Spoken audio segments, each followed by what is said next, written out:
الحمد لله رب العالمين الرحمن الرحيم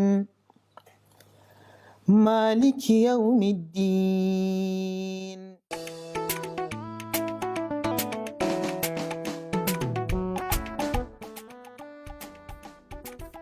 To gaskiya tun tasowa ta a gidanmu na taso na ga ana karatun addini sosai. To ba a banna a baya ba, ni ma an saka ni tun ina karami nake karatu har izuwa yanzu.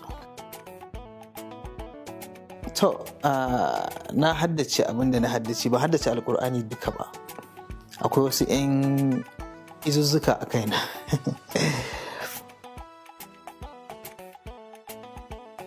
Karatun zamani ina yi yanzu haka, ina kasu a nan Kaduna, ina karanta political science. Sila dalili ne ya kawo in fara rera waka, shine sanadi na soyayya na tsinci kaina a wannan lokaci. To abin da ya faru shine akwai wata baiwar Allah da na gani ina son ta, sai zamana na kasa in gaya mata cewa ina son ta, har ina tashi in je har gidansu domin in ganta. To wata rana sai na je, sai na sa a kira min ita domin mu yi magana. Na aika wani yaro wanda ya fi ni kankanta da ya je kira wata ta taho, kafin ta zo sai na gudu. Aka yi haka na farko, aka yi na biyu. Rana na uku sai na ce yau ko me zai faru sai na tsaya ta fito na gaya mata me na zo da shi. Ita kuma ranar sai ta ƙi fitowa. To ta ƙi fitowa sai na samu wuri na zauna shiru, ina ta jira, na kai aƙalla awa ɗaya ba ta samu zuwa ba. To rashin zuwan nan nata, wannan zaman da na yi ni kaɗai, ba abokin hira, ba abin da nake cewa, sai tunanin waka ya fara zuwa min kamar ana faɗa min. A hankali ina jin abin yana tun daga zuciyata har na fara fitowa da shi fili. Kawai sai na samu takarda da biro, sai na rubuta abin a cikin takarda. To waƙar dai gaskiya wani abin da zai baka mamaki shine har yau dinnan da muke wannan maganar da kai, ban rera waƙar a studio ba. Ina cewa ne, ya ke masoyiyata,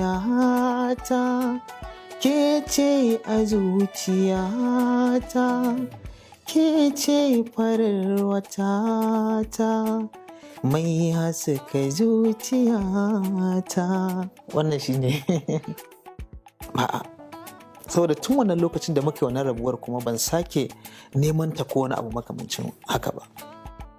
Har yanzu nakan yi training, saboda ni gaskiya ban ma taɓa ji da farko a jikina ƙwallo ba ita bace za ta zama sana'ata. Saboda na iya ƙwallo lokacin da muke ƙwallon sosai, har kuɗi ana biya na in buga ƙwallo. Ba zai wuce shekara ɗaya ba, lokacin na koma ina training sosai da sosai.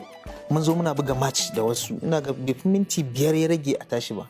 To ina ga na ji ciwon da sai da ya kusa shekara ma kafin kafar ta koma normal yadda take. Gaskiya duk inda aka mutunta na, aka daraja na, aka ɗauka cewa ya zan ce, aka bani wani ya zan kira abu, aka mutunta ni, gaskiya ina samun farin ciki kwarai da gaske. In aka wulakanta ni ko aka nuna ni ba komai bane, ko ni ba kowa bane, ko wani abu a kaskanta ni, gaskiya ina jin bakin cikin wannan kwarai. Bayan mutuwa ba komai, daga kai sai halayyarka. Wannan shine amshin waƙar. To abin da yasa na yi waƙar nan saboda in rika tunawa mutane da kaina mutuwa. Gaskiya akwai waƙoƙi ba waƙa ba, akwai waƙoƙi don ina ganin kamar kundi zan fitar wanda yake ɗauke da waƙoƙi aƙalla 15. Sa'annan zan saki bidiyo su ma akai-akai. Su wannan ba zan ma iya cewa ko waƙa nawa bane, amma akai-akai, tunda mun saba muna sakin waƙoƙin, yanzu ne zaka samu a YouTube da wasu wurare haka. To Abdul dan uwana ne, yayana, wanda zan ce shi nake bi ma. Wasu suna ɗauka kamar ni ne gaba da shi, amma shi ne gaba da ni.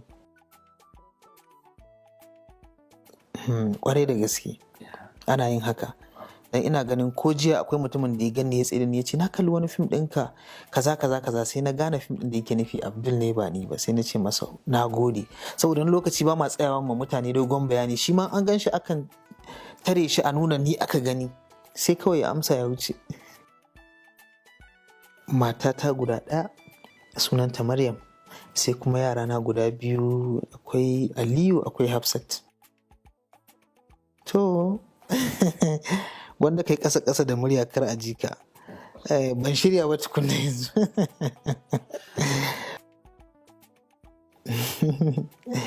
To ka san mutane su yadda abin yake zuwa musu.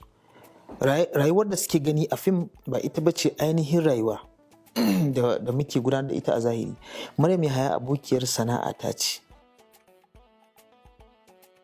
To gaskiya ina son tuwo da miyar kuka ko kuma tuwon shinkafa da miyar taushe. Sadi Sidi Sharifai. To zan ce akwai Lilin Baba, akwai Ado Gwanja, Ali Jita, Anura M Inuwa, Adam A Zango da sauransu.